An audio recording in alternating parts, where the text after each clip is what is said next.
What's happening, fandoms? Welcome back to the channel. If you're new here, we react to music videos and shows, and sometimes we react to new rock stars, breaking down the details of our favorite shows that we might have probably missed, and usually we do. Today, it's Loki, Season 2, Episode 1, and this is a long episode, so there must be a ton hidden in here. I can't wait to have Eric break it all down for us. Here we go.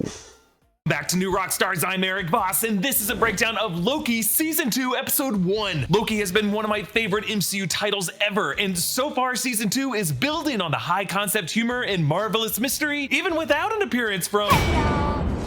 Not today, miss! In case you don't remember my breakdowns of Loki Season 1, when it comes to the show, I hold nothing back. I literally go frame by frame, not just to point out Marvel Easter eggs, but to illuminate the attention to detail, to decipher all visible text on screens hidden by designers like folks from Cantina Creative, who I have interviewed to try to make myself an expert on where and how they hide stuff. And sometimes I even illustrate abstract time travel concepts and theoretical physics. To connect these, you have to kind of bend three-dimensional space on itself. So when it comes to Loki, you're in the right place, folks. I'm so glad to be back with you to experience this amazing show every week. Let's go! We open with the Marvel Studios title card. Now, there have been several updates from throughout Phase 4, like the sides of the R have Jane Foster, Thor, and Moon Knight. She-Hulk thunderclaps from the side of the A. He remains from the Loki Season 1 finale, when Loki and Sylvie first step into his office from the elevator. He appears at the top of the A because he dominates the Avengers. But the latest edition that only has shown up now on the leg of the R. Hey y'all, it's Miss Minutes! This is a moment when she's flipping through the fake TVA records on a fake TVA spacecraft that would fly through the void to stall Sylvie, and it was one of the only moments Miss Minutes and Renslayer ever worked together in cahoots quite like this, at least so far. And yes, on the main Marvel Studios title, you see Kamala Khan appearing in the R, and then Shuri from Black Panther Wakanda Forever appearing in the V. And yes, this whole title is colored green and gold, which are Loki's colors. Okay, we open on the eyes of the statue of a Kang variant, He Who Remains, towering over the TVA, just as another statue did in the final shots of Season 1, after Loki was pushed by Sylvie through a time door from He Who Remains Citadel at the end of time back into the TVA. Now, it's worth noting that this He Who Remains statue is not the one Loki ended on in the first season. That was back in the TVA archives section. This is in the main part of the TVA from the legal courtroom level. But starting with He Who Remains eyes puts us in an apprehensive state. Like whatever we do, some version of Kang is out there always watching us. Actually, in various shots of this background, several of these statues are scattered across this vast interior, looking out in all different directions. So we see Loki sprinting from Mobius and the other hunters, and his head perfectly aligns with the statue of He Remains in the background, which is a clever little way of showing how Loki considers it his responsibility to rule the TVA in He Remains stead. Meanwhile, Mobius and the hunters' heads don't align quite as well. And it's just so sad to see Loki in slow motion turn back to look into the eyes of Mobius, his friend, and realize that this past version of Mobius has no idea who he is. The last time Loki and Mobius were on this walkway actually was when they really didn't know who each other were, back in the very first episode of the series after Mobius took Loki out of the courtroom. And back then, it was a dark TVA background. Here, there is some light in the distance, as we are seeing the TVA in an earlier past era, when He Remains still ruled it somewhat transparently, before he wiped everyone's minds and began hiding behind the timekeepers. Mobius and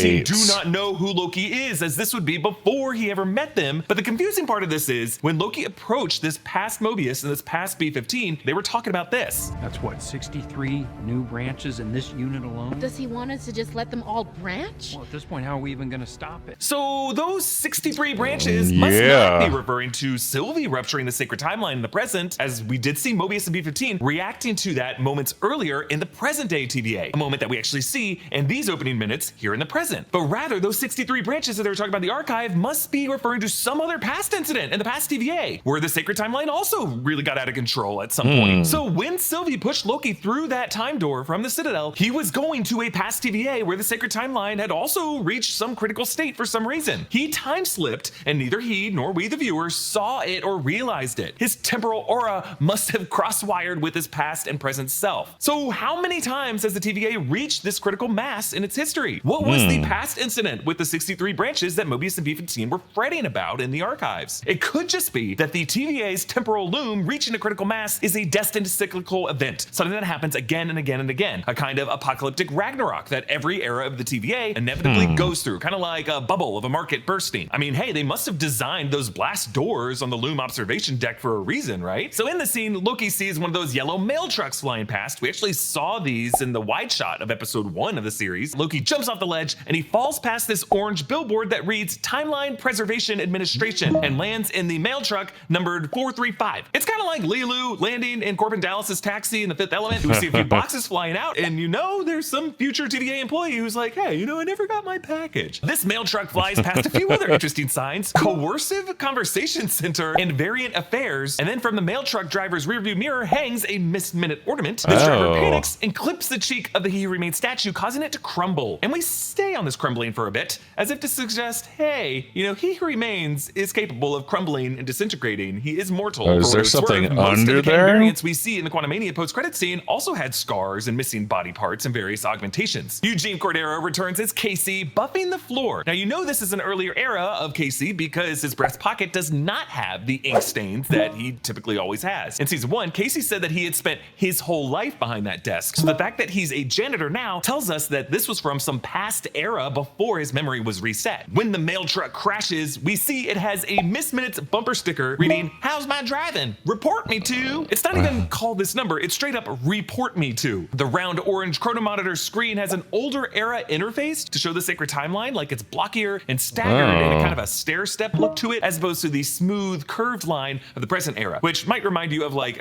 early computers before Steve Jobs insisted on adding all this extra memory so that like the corners of his windows could be curved. Casey removes his headphones and listen closely. Your mind and relax. Yeah, it's some guided meditation recording, and I could be wrong, but I'm pretty sure this is the voice of Tara Strong, who also voices Miss Minutes. The mail truck teeters out the window.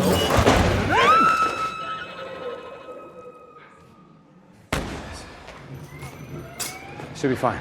Yeah, we hear a thud, but you know, we also do see that mail truck smoking as it zigzags away, so maybe she is okay. The screen falls and cracks the floor emblem of the TVA. We see the hourglass logo and it's pierced by a sword. Because it's not just about time, these guys are slashing and burning timelines to maintain the order. There is a significantly long take of Loki appealing to Casey as directors Aaron Moorhead and Justin Benson use a handheld camera to whip back and forth between Loki and Casey. Just an interesting camera style that they're going to use throughout the episode, and what I love most about it is that it proves they are shooting these moments on practical sets that they actually built, whereas so much of what we see on Disney Plus is shot on the volume. Here they just keyed stuff in on a blue screen behind these sets. Loki experiences what we later learn is called time slipping, which has a sickening visual to it. Like Tom Hiddleston's face and his limbs contort and stretch from each other, looking like bubblegum. It's just a very cool way of showing a person becoming unstuck from time, to borrow Kurt Vonnegut's term for consciousness-based time travel in the novel Slaughterhouse-Five. So time slipping is a type of time travel that I've defined in the past as vertical time travel, in which a character slides forwards or backwards within their own timeline. This is not to be confused with what I've called glitching or lateral time travel, in which you hop across different timelines or universes within a multiverse. Loki is doing what Doctor Strange does or Thanos does when they use the smoother, more intentional form of time slipping using the time stone, or what Kamala Khan does when she opens the bangle to tear a hole in space-time and go back to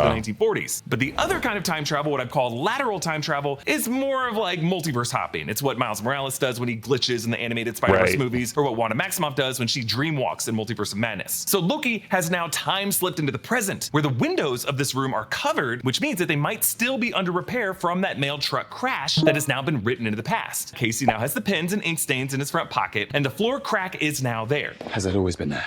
The crack? It's been there as long as I can remember. So to be clear, that crack was not on the floor emblem when we saw it back in Loki season 1. So Loki really has altered history here. This idea of the past being rewritten in real time is a time travel convention that we've seen in titles like Back to the Future, Frequency, Butterfly Effect. But for the Loki series, it establishes that the TVA is on its own timeline axis with cause and effect. In season 1, Mobius told Loki that time passes differently here in the TVA. And in the comics, the TVA is in a dimension called the null time zone. So we've been assuming that this facility is kind of like time independent or frozen in time, but no. Things do happen and marks are made. We see Casey is holding this orange book. This is actually the TVA guidebook that we see in the closing credit montage that OB references later. It's in the TVA guidebook. The what? There's one on every desk at the TVA. Yeah, he says it's a detailed index of every mechanical classification Yeah, and maintenance routine that book in each is sector, on each important. device, and inside every computer program at the TVA. And OB says he wrote it himself. Since Casey had to sit at his desk for most of his history, he might have been the only employee to read it other than OB. I think it's going to be a pretty important book to keep an eye on in the future. Okay, Me the too. white on black title with the flickering typefaces returns. This was designed by the Perception Design Lab, who said that they used the fonts of the titles from every MCU movie Loki has appeared in. So that would include the 3 Thor films, Avengers 2012 and Avengers Infinity War. Some of the typefaces are Norse runes. At one point we see an O with little horns on it. Despite the changing text, the color is uniform to show that despite all these variations, we're still looking at a Loki. So back in the TVA present Mobius and present B-15 are still in that main chronomonitor bay reacting to the aftermath of Sylvie's decision. B-15 wants to tell everyone in the TVA that they're variants, but Mobius is wary. Everything you've been doing Yeah, is exactly. wrong, and all your gods are dead. Since Loki and Sylvie came into this as gods or demigods, the delusionment of gods and faith has really been the core to this series. Since Loki worshipped himself, his god died in the very first episode, Glorious Purpose, as he has had to come to terms with the fact that everything he had been doing was wrong. Mobius realizes Miss Minutes is offline. Now, we last saw her in the season 1 finale in the Citadel, also when Yeah. she was sandbagging Renslayer for TVA records. We know from trailer footage a version of her will show up in 1893 Chicago. We meet Hunter X5, played by Raphael Casal, who we know from preseason reports and trailer footage will also be playing the movie star Brad Wolfe at the Zaniac premiere in a future episode. But here we see he's also a TVA hunter, and he's kind of a jerk. He mocks Mobius's love of jet skis from that Wake magazine that was on Mobius's desk in season 1. Jet skis, Sea-Doos. You know, the funny thing about jet skis, everyone thinks that it's a personal watercraft, and it's actually a brand, same way Kleenex is. He's right, and I only know this because in journalism school, this was drilled into us from the AP Style Guide, and this always capitalized rule also applies to Velcro. And previously, the word dumpster, though that was updated to a common term that you're allowed to decapitalize back in 2014. X5 reports. With Renslayer missing, there's a new judges council. So General Dox and Judge Gamble would like to see you both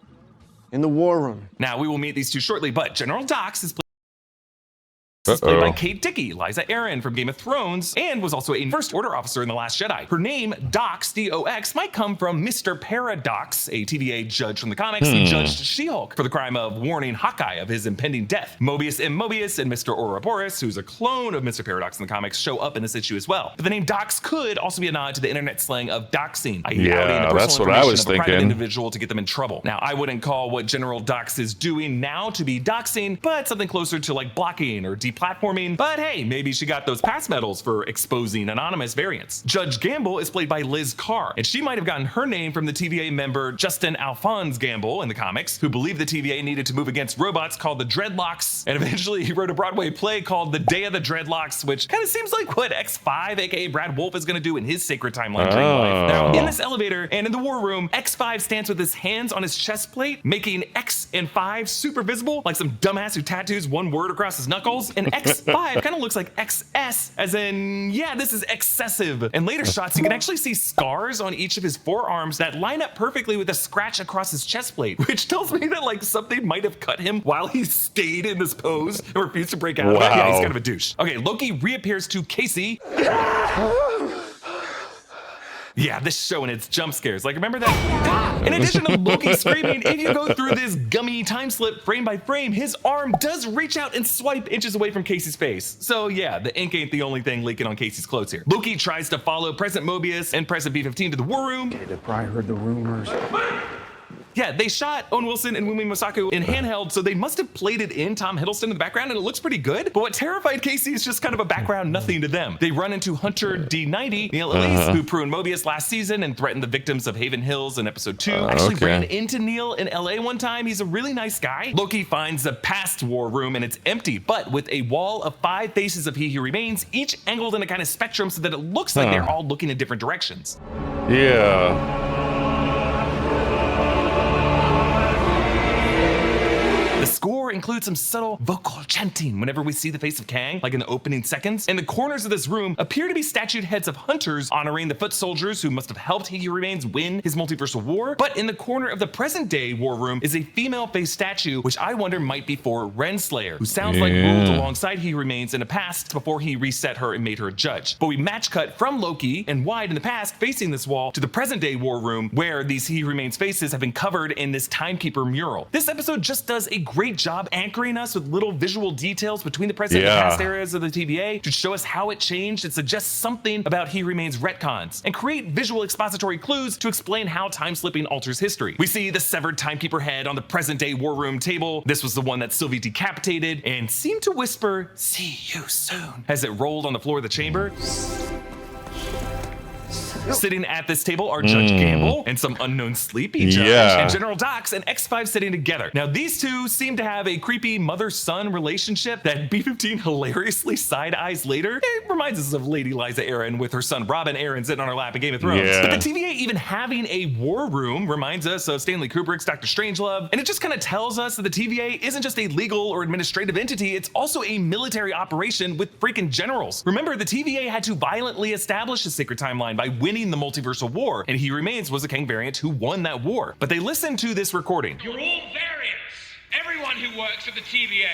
The timekeepers didn't create you, they kidnapped you from the timeline and erased your memories. Memories she can access through enchantment. So before this, you had a past.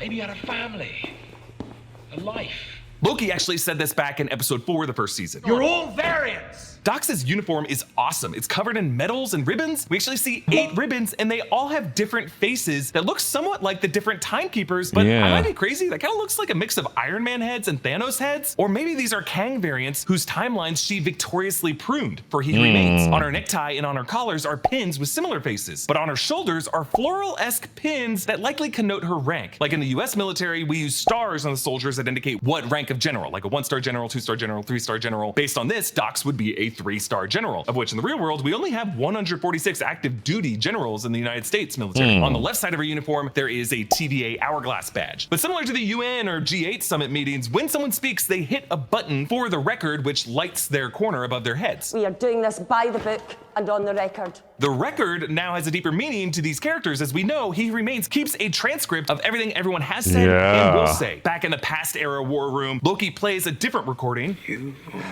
quite a marvel. Out Renslayer. With you. You made a difference in this war. Thank you for being on my team. And then Loki rewinds to play from the beginning. For us. For all time. Always. Professor Renslayer, you are quite a marvel. So much to take away here. He Remains and Renslayer once worked side by side, and she was instrumental in winning this multiversal war in which he pruned all other Kang's timelines. But then something happened for He Remains to change his mind and demote Renslayer to a judge who serves the timekeepers. And he calls her a Marvel, which can't be a coincidence, with the next MCU film being called The Marvels. It seems to elevate Renslayer to the status of a multiversal warrior, someone who could play a role alongside Carol and Monica in Secret Wars. Also, for us and always could have also been the origin of the term for all time always. When Loki rewinds the recording to hear the full thing, this is actually after he walked a full loop around this triangular table and returned to the starting point. Time is a flat circle. But let's not brush past this recording even being on this tape deck here. Someone in this past era of the TVA was listening to it in the war room, and they paused it in the middle of it right after hearing the name Ravonna Renslayer. I think Renslayer was here moments earlier in the past, and that might be what caused this past crisis with the 63 branches Mobius and B-15 were referring to. Now, it's kind of hard to tell, but the orange text on that screen with the sound wave bar across the top reads temporal audio chronometer, and then lists the word timeline on the right column with 3 character codes for each one, and then at the bottom are the words event, date, and vector, and then the date on the screen is 6/12/23/21. Now, we don't know if that date was when the recording was made or when it was last listened to, but the TVA is supposed to be removed from time, independent of any sacred timeline date, but we do know that Kang's original scientist identity of Nathaniel Richards began in the 31st century, and the multiversal war could have been a future event in our historical timeline, like in the 22nd century, the 23rd century, after which the TVA was formed, and that could set this listen to date as 23/21. I don't know, I have so many questions, but I do know these details are added by designers like the folks at Cantina Creative. Based on interviews I've done, they're all extremely talented and creative folks who will often pitch long lists of words and phrases to put on these screens for approval by the show producers and Marvel Studios, and actually that Thanos multiple choice question in season 1 came out of this process from the Cantina designers. So Judge Gamble, the more rational of these new leaders, points out that D90 testified seeing Renslayer's variant in the sacred timeline, referring to that scene in the season 1 finale where B-15 and D90 confirmed Renslayer was once a principal at Franklin D. Teddy Roosevelt High School in Fremont, Ohio in 2018, and her name was Rebecca Termine there. That was Renslayer's comic alias when she was with Victor Timely in 1901. I just find it interesting that Judge Gamble's personal confession of her guilt for only issuing guilty verdicts, she keeps off the record, but then she hits the on the record light when she orders to pause all pruning. Loki time slips into the present, he snatches X5's pruning stick, and he prunes the Timekeeper mural wall to reveal the He Remains faces. It reminds me of Hela peeling back Asgard's ceiling in Ragnarok to show the original history that Odin had covered up. It's just interesting that He Remains didn't erase his original statue faces, he like wallpapered over them, kind of like some part of him knew that he might want to come back into the light someday. Loki recaps to Mobius the events of season 1 episode 5 and season 1 episode 6, and Hiddleston does such a good job conveying the terror here. We got to the man at the end of time, and he made sense. What scares Loki the most is that he met someone with a more accurate read on reality than he has. He actually repeats, "You came to kill the devil," something He Remains said to them, and Loki still doesn't know if he was the devil or he wasn't. And Loki says, I wish I'd had more time. This is something he says a few times actually. It's something that Marty McFly says in Back to the Future when he thinks Doc is doomed. I only have more time. Wait a minute. I got all the time I want. I got a time machine. While Loki begins the season seeing time slipping as a curse, I predict at the end of the season, it'll be a power that he leans into to give himself more time to do things like, oh, I don't know, undo Sylvie's decision in the Citadel, to restore He Remains, or to at least be confronted with that decision. When Mobius asks who's coming, Loki points to this mural depicting several figures shooting lasers at each other. This is actually Kang's comic appearance, and it's just interesting that in this present Timekeeper TVA, they all had these Kangs in their art under their noses. We are seeing the multiversal war that He Remains has been referring to when all Kangs fought it out, and I actually think that that's going to be a future war that the MCU will depict in Avengers Kang Dynasty. Loki time slips in front of Mobius, and Mobius now can't make eye contact with him. Yeah, I saw it. Yeah, what is it? How does it look? It looks... I mean, how does it feel? But when Loki time slips in the elevator, Mobius can't help but admit it looks horrible. It looks like you're being born or dying or both at the same time. Born and dying at the same time. Time is a flat circle, and so this condition is like both life events neutralizing each other out to extract one from reality. And we get this great camera gag. It's not that bad. I can handle it. How does it look? This is a common gag Wes Anderson loves to use, though maybe that's just with Owen Wilson being in it, but it's also something directors like the Russo brothers would do, you know, to kind of like a third person is actually in the room gag in episodes of Arrested Development. Michael, you don't want to make the same mistake your mom made with Buster. What happened there? He turned out a little soft, you know, a little doughy. They passed a poster that reads, minimize chit chat in the cafeteria, please. Limit your lunch break to 17 minutes. On the various prop posters that were released ahead of the season, 17 minutes is also a time limit that the TVA automat enforces. 17, a number that's oddly specific. It's a prime number that's just kind of difficult to keep track of or schedule your workday around. To the left of that poster is another one. The timeline won't wait for seconds, which is a solid pun with the image of someone with a stack of plates on his table. Then we see them in the same hallway where Loki escaped to in the very first episode, where we saw the variant that looks like Peggy Carter. This actually leads to the orange tile wall in the check-in desk where incoming variants would check in with Casey. But then the camera zips down the hall ahead of them as Mobius questions the name He Remains. Pretty arrogant. It's like calling yourself last man standing. Yeah, it might be a nod to Tim Allen ABC sitcom that got canceled and then moved over to Fox. Hey, Tim Allen is now making bank on Disney Plus and the Santa Clauses season 2 coming next month. They pass another poster, catch a nexus, prevent a timeline, and then the timeline is only as strong as its weakest link, and then a wall with quartets of pneumatic tubes, which is just so sad because at this point people would just be so close to OB, just a quick elevator trip down to him, but still they would rather just send the jobs through the tubes than talk to him. The sign inside the elevator is a ton of text, but you can make out the words temporal radiation and some radiation symbols. Since this elevator seems to lead down only to OB and his office is next to the temporal loom room, he's probably one who put this up, and it just sucks that he has to be so close to the radiation. Okay, there's a close-up with tube canisters with secure internal on the label. There's one with a rotting banana in it, and the label suggests it's from B10, maybe another Hunter in B15's unit who's bullying OB.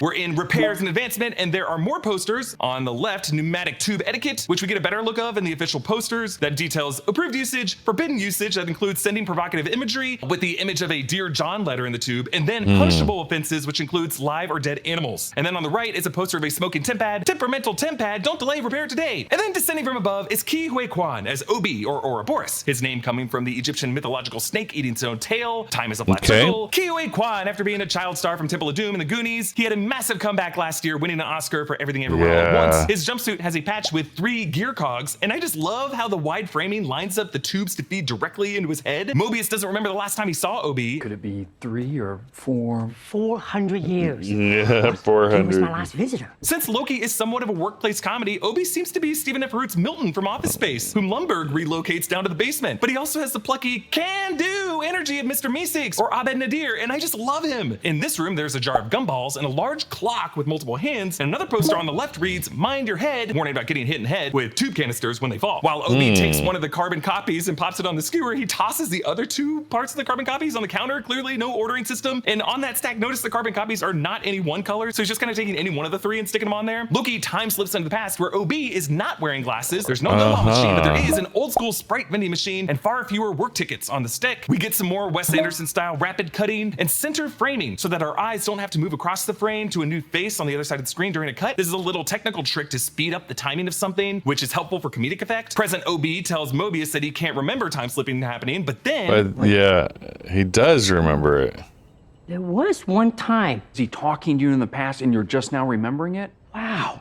That makes perfect sense. So what we are seeing here is a memory forming in real time inside of OB's head as Loki in the past changes his history. This idea of new memories forming is something that we've seen in the Butterfly Effect, or in the movie Arrival when Amy Adams gives her past self new knowledge by chatting with a Chinese general to learn his wife's dying words, or in Lost Season 5 when the island was unstuck from time and Charlotte begins to lose her mind as she forms new memories of a scary man in her past that actually ended up being Faraday. It's one of the craziest aspects of time travel. I love that they included it here. Past OB says that the person in the time Loki wants to end up in needs a temporal aura extractor. Now, we first heard the term temporal aura in Season 1, Episode 1 when Loki was being processed and a machine would scan Loki's temporal aura and make sure he wasn't a robot. Temporal aura must refer to a soul signature or source code that transcends all of time. President Loki says that he doesn't have a temporal aura extractor, but then we pan back to past RNA and it's implied that Loki waited there for hours, maybe days, as past OB builds one. Loki tells past OB to hold on to it, and now it appears by present OB's side, meaning it had been there for 400 years or some amount of time, according to this history. Right. Storing objects through time is also what Doc Brown does with the DeLorean from 1885 to 1955 and Back to the Future Part 3, and something the father and son do in Frequency to share evidence of the murder suspect through the decades. OB explains that they need to take the temporal aura extractor to the temporal loom to pull Loki out of the time stream. Yeah, these time travel things, man. Loom so the extractor can pull Loki out of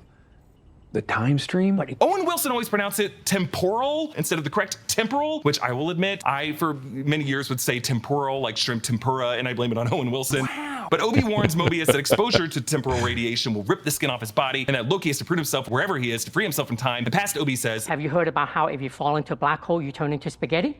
No. Good.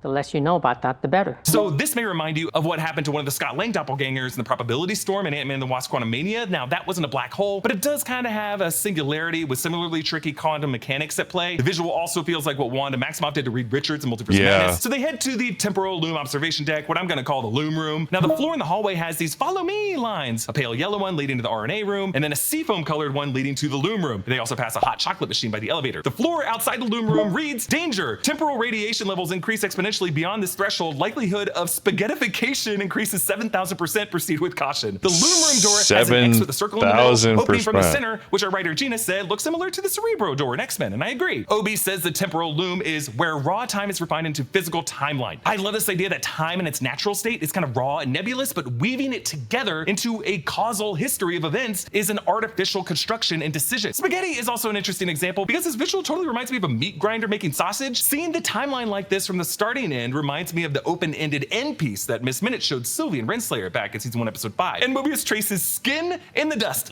which is ironic because technically dust itself is primarily composed of dead human skin. Obi explains that Loki has to wait for Mobius to install the extractor in the core, and that will turn the meter green, at which point Loki can prune himself. But because it's getting unstable, he's gonna have to shut the blast doors in 5 minutes to give himself extra time to retrofit this loom to accept more branches. So really, the stakes are set by all of these people's willingness to avoid pruning all these extra timelines and erasing countless lives. They are taking the more difficult path to save other people they haven't ever met. Loki time slips again, and at one point, the slipped face of Loki just pushes toward Mobius, looking faded as Hiddleston actually had to act out all of these spasms. Having learned from the crack on the floor, Loki uses the skin tracing to know that he must be in the future now. So President Obi loads Mobius into a hilariously puffy temporal radiation suit with an insanely bulky vent running in the back. It's not just inconvenient, it's also humiliating, and has the same tan and seafoam color scheme of Obi's jumpsuit. Obi warns that once the suit gives out, before his skin peels away, Mobius will get very old, fitting for an Indiana Jones actor to reference Indiana Jones' The Last Crusade when the false grail caused Donovan to rapidly age. Obi covers the crack in the helmet with a duct tape like Mark Watney does in the Martian, which could seal it shut at least in airless space, but it wouldn't keep out radiation. As he trudges out, on the outside of the building are the words "for all time always," which tells me that someone must have built this so that someone would look at this building from the outside in. Though I gotta say, while the rest of Mobius' suit padding will erode due to the temporal radiation, the duct tape is the one thing that doesn't burn away. So truly it is man's greatest invention. So in future TVA, things have gotten even worse with the temporal loom crisis. A PA announcer says, TVA code 1127, all personnel report to your nearest time door evacuation point. But my question is, where do they evacuate to? Like, all of reality is about to explode. Do they go to the void? Is there some backup TVA? And Loki can see on this future TVA chronomonitor bay screen that even more branch timelines are cramming into that loom, most of them snaking off into the red zone. But it's interesting how these lines exist as dangerous branches before they even enter the loom, because earlier OB said that everything this side of the temporal loom was supposed to be abstract time. But I guess this traffic jam has caused some of that abstract time to actually turn into unwoven branches that should never be branches with nowhere to go but the red zone. And I do like how there's one swooping curved white line on the left through all of that, and I'm just kind of wondering what's going on with that one. So Loki runs out over the future exterior walkway, and you can actually see the background platforms have been updated from solo Kang statues back to being 3 Timekeeper statues all propping up the platforms. I don't know if it's just me, but the whole vibe here, the sirens, the countdown, the radiation, OB needing to punch in a code on an old computer terminal and then punch a button. Doesn't this season 2 premiere kind of feel like the season 2 premiere of Lost Inside the Hatch with Desmond, a character who later becomes a similarly time displaced character? The Lost season 2 premiere totally kicked off that season with a similar breakneck pace and some bizarre crisis with a lot of weird new rules,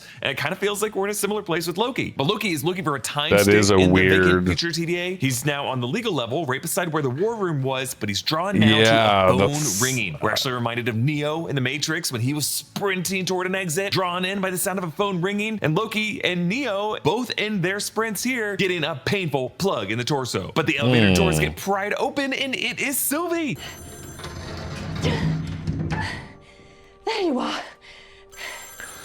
We need to talk.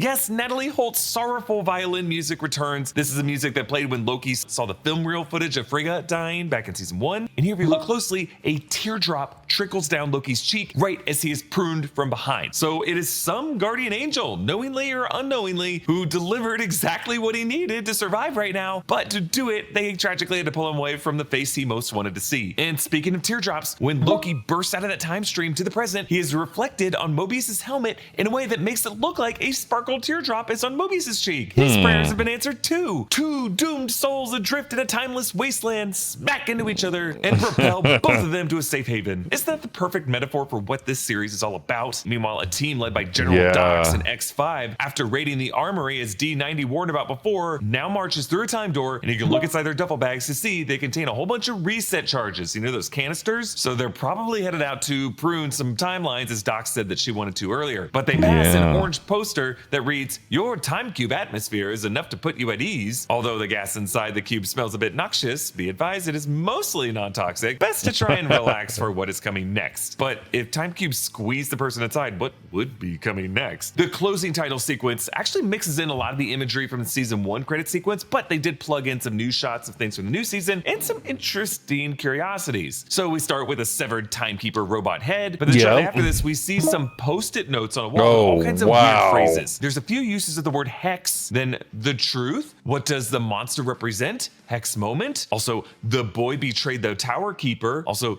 his feet silent, creeping on the soft moss-covered floor. Pool of deception, vapor traps and lungs, initiates dream state parallax. Mortality plus grandeur, expansiveness and amplitude. Cracks appear in the fabric of reality. Continuity of ancestral pilgrimage, dark mountains. That could refer to the dark mountains that was in Loki's Asgardian song in the train in the Lamentus episode last season. Arrangements having nearly the same energy. Re-echoed sound, multiple reflections of the same sound. Secret of something mountain, Yoren's betrayal. Amulet's curse, the cracking of water / ice. Her innocence, naive, keeps her safe unbeknownst to her. Then we see a slice of bright green key lime pie from the automat. Then some diagrams of the temporal loom. I think this is in the Orange TVA guidebook with the printed text of monitoring and maintaining the sacred timeline, and then handwritten in cursive, looks like the words throughput Malfire. Then what looks like a smaller scale version of the temporal loom, maybe a prototype of it. And then we see a bookshelf. There's a book titled called Black Holes, the End of the Universe. Definitely recalling OB's warnings of spaghettification. Other titles that we can see on this bookcase include a copy of Phoenix in Obsidian by Michael Moorcock. This is a book about the representation of the Eternal Champion, who's a hero who appears in many forms across the multiverse, and he's flung from one existence to another. Michael Moorcock is one of the first people to like fictionalize the concept of the multiverse. And yeah, this Eternal Champion kind of sounds like what Loki's going through. Also part of this series by Michael Moorcock, we see The Final Program, which is about a hip spy in the 60s named Jerry Cornelius, who's another manifestation of the Eternal Champion, kind of a James Bond parody, but just very surreal. You can also see Solace by Atancio, which is described as a thought-provoking and original exploration of what it means to be a sentient being. We see that turn dial phone that Loki saw and heard ringing, and here you can see a blinking light for the SS1 line on hold. So let's try to figure out what SS1 is. Then we see that hot coffee, hot chocolate,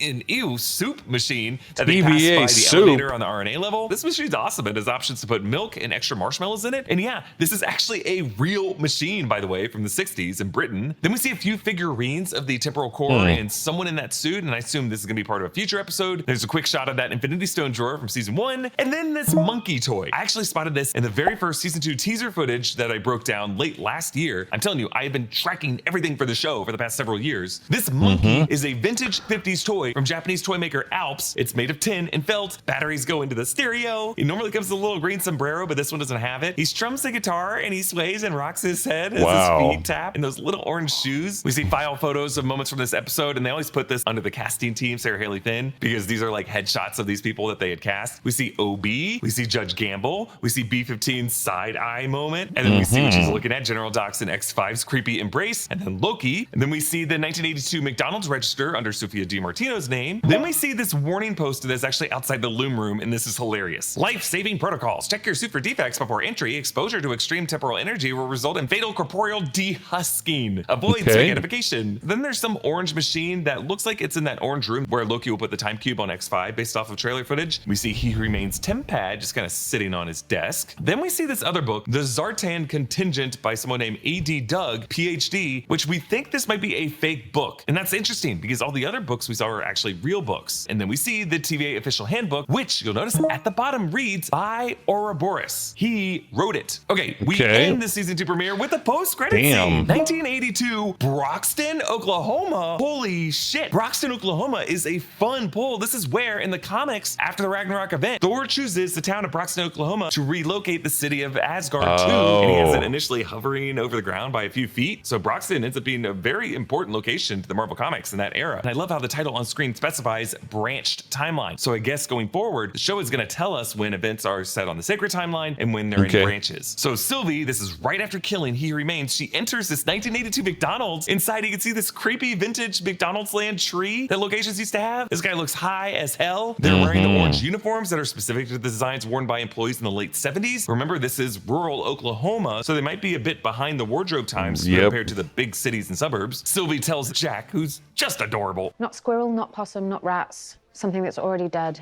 and nothing with a face. Please. Yeah, having been on the run through apocalyptic events for eons, she's used to having to hunt her own food. And I love how Jack first plugs the new Chicken McNuggets. I love this detail because, as I pointed out in a video last summer, the Chicken McNuggets were first introduced in 1981. Just great continuity there. And Jack just goes on and on with the menu items. And Sylvie says, I want to try everything. Yeah, freaking Try Guys Keith here. But Sylvie really wants to just try everything in life. But McDonald's represents simple childhood joys that she never had growing up. And just trying everything on the McDonald's menu is really her first step to try to reclaim those simple pleasures that she was denied. So what can we expect from episode 2? Well, we're gonna talk about that on Sunday because we're launching a new format called Sneak Peek. And for this season of Loki, Jessica Clemens is coming back. She and I are gonna team up for these weekly heat checks for Loki, looking ahead to each next episode. You can support our channel by grabbing some merch available at nerdriot.shop. Subscribe to all 3 channels in the New Rockstars network. Thank you to Noah Chen for helping me write and research this breakdown. You can follow me on all social platforms at EA Voss. Follow New Rockstars. Thanks for watching, and bye, y'all. Damn, that was a whole lot of stuff. I like all of the analysis of the little bits and pieces that they fly by so fast. You can't possibly look at them without slowing down and doing a pause screen analysis of those things. Like all those post-it notes, there's no possible way to get any of those unless you stop. And I'm not going to do that during a reaction, obviously. So it's really cool that we get to see some of those things. Even though I don't feel like any of them provided anything that seems like a real clue. During my reaction for Loki episode 1, I took the cracking of the king statue and the cracking of the TVA logo to represent that Loki is gonna break the TVA. And then Eric analyzed that scene where he runs in front of the statue and Loki's head perfectly eclipses the statue of Kang to mean that he's going to replace him, that he wants to take over it. So I'm wondering if perhaps both of those things have to occur. Well, he has to break it first before he can control it. And then as I was watching this, I was looking at the way that statue was cracking, and it looked, I mean, statue is one thing. It's probably intended to be a solid thing, but it looked like the way the cracking was occurring on the Kang statue was like Kang was an outer layer on top of something else. And we didn't really get to see what was underneath the Kang statue veneer. And I'm wondering if maybe Loki's face is under there and Kang took the TVA from Loki originally or something. I'm not sure. Something else is underneath the Kang statue, because statues shouldn't have a layer that crumbles away like that. So I'm very interested to see if we could get any more around that statue and see if maybe there's something underneath it. Yeah, very interesting. So many fine details, like recognizing that one of the hunters, the X5 guy, is also portraying an actor that an actor playing an actor in another episode, we don't know which one, that we've seen in the trailers. And so a little bit of a continuation of the concept that every member of the TVA is also a variant that's been pruned from somewhere else. Very, very cool. I thought it was interesting that Eric believes that Loki will continue to be able to time slip, because I thought that was the whole point of this, like the crux of this episode was using this thing that the OB gave them to pull him out of the time stream so that he would stop time slipping. Now, that sounds like that is something that will no longer be happening, in my opinion. But I guess it could be wrong. Maybe pulling him out of the time stream like that will make it so that he just stops doing it randomly. So, yeah, we'll have to see. Definitely, I think OB and his manual, the TVA handbook that he wrote, are going to be crucial to this whole thing, because if OB knew enough about every device, computer program, etc., protocol in the TVA to be able to write the detailed manual about how it all works, he knows more than it appears. And what was he doing when he pulled that? It looks like he grabbed a, what do they call them? The time devices. He pulled one of those time devices out of a capsule, put it down on the desk, and then smashed a screwdriver into it, like breaking pieces of it off or crushing bits of it. And that's how he fixed it? I'm not quite sure I understand what his job really is down there, but the way that all of those tubes come into his room is a very similar imagery to the way all the threads of time go into the time loom and secrete one timeline. So I'm wondering, man, there's more about OB that we're gonna need to learn in coming episodes. All right, well, I'm gonna leave it there. This was a long episode. This breakdown was literally longer than the episode itself. It's crazy that that's true, but man, so many details hidden everywhere.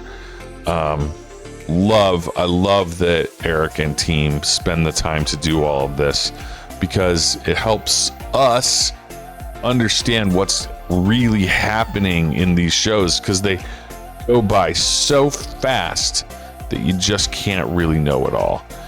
So I really appreciate what they do. If you're not already a subscriber of the Deep Dive or New Rockstars or the Break Room or all three, you should go check them out, because their content is really amazing and they put so much love and effort into it. Go give them a like and go give them a follow, and you can do the same for us. We really appreciate all the likes on the videos. It helps keep the algorithm going. And if you have become a subscriber, thank you very much. We appreciate you in particular. Thank you so much, and we'll see you in the next video.